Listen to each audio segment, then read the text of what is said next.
I got involved with Transformers the movie as a result of doing Rocky IV in 1985. The producers came to me and said, we really liked the score that you did for Rocky IV and thought musically that the style could be applied to our movie. So I wrote an audition piece called Legacy. And this piece was about 6 minutes long, and it had the good guys theme, the bad guys theme, a chase scene, a victory scene, and presented it to the director and the producers of the film, and they loved it. Hired me for the movie. Ended up not using any of that music in the film, but it did get me the job in the first place. As far as collaboration goes, the producers kind of left me alone on this and gave me free rein, which I really like. I had the freedom to do what I felt was best. Certainly they gave me storyboards in the first place to write to, which was very difficult. I had never written to storyboards before. In previous experience I had just dealt with video. So writing to little boards that had cartoons on them was a little difficult for me, but once I got the hang of it and got a feel, I could really get a feel for what they were looking for. I have to say they gave me a lot of freedom, and there wasn't a lot of interaction after the initial meeting or two. Interestingly enough, when I saw the movie, I did a convention, a Transformers convention in July of this year in Fort Wayne, Indiana. And my friend Glenn Hallett is the head of a company called 3H Enterprises.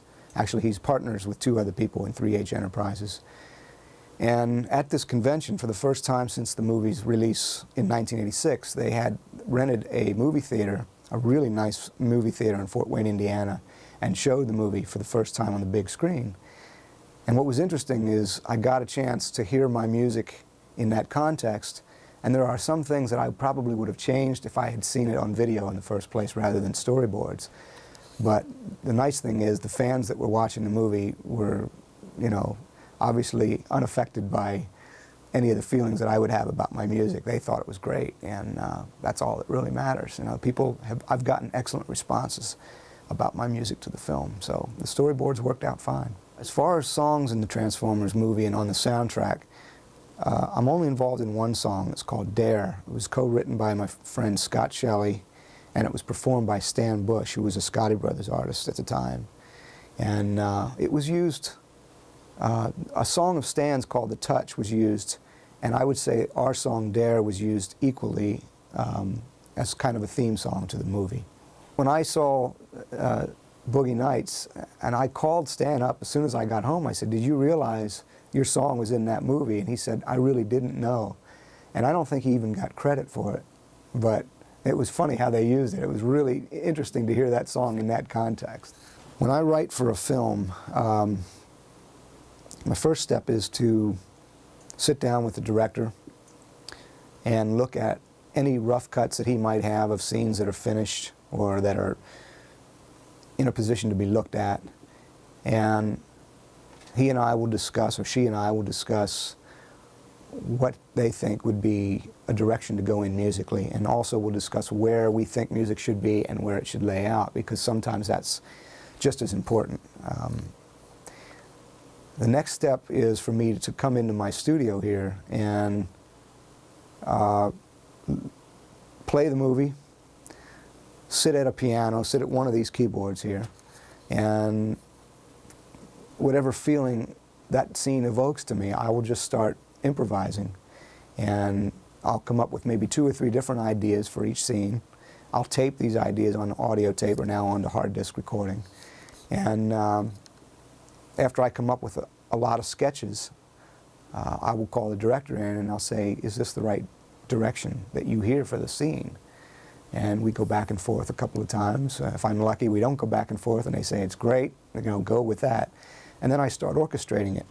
Obviously, depending on the movie, the orchestration will be different. Sometimes it's for synthesizers and rock band, like it was for Transformers. Other times it'll be for orchestra.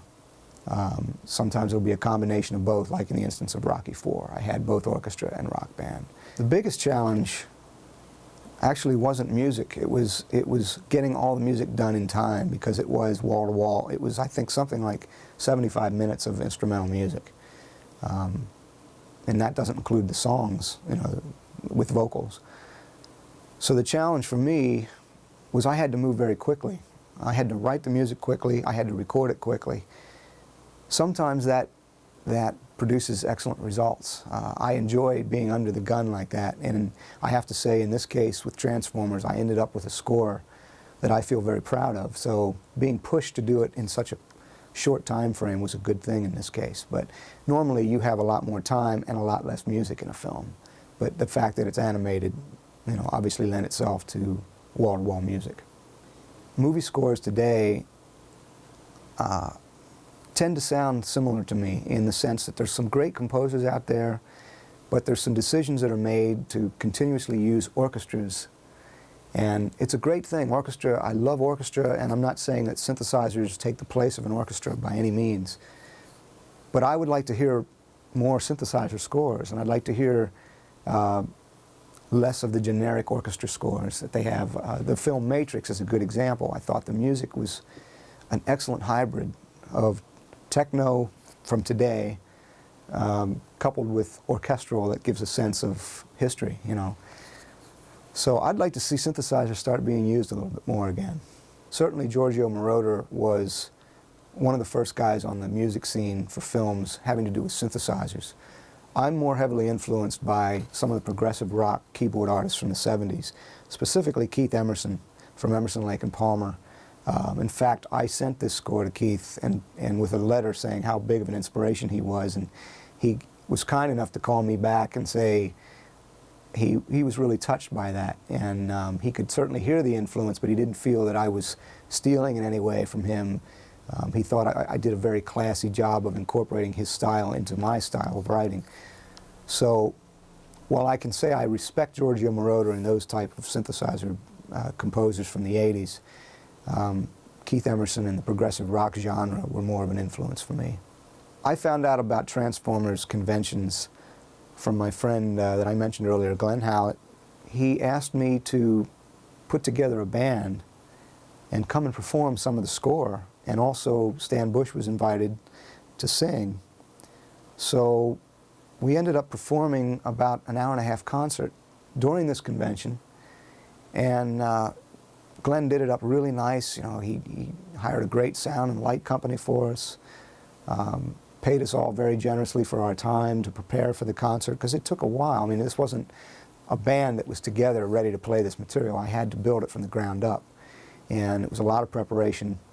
My point is, when we got to this convention, I was amazed at the amount of people that came up to me and thanked me for my contribution to this movie.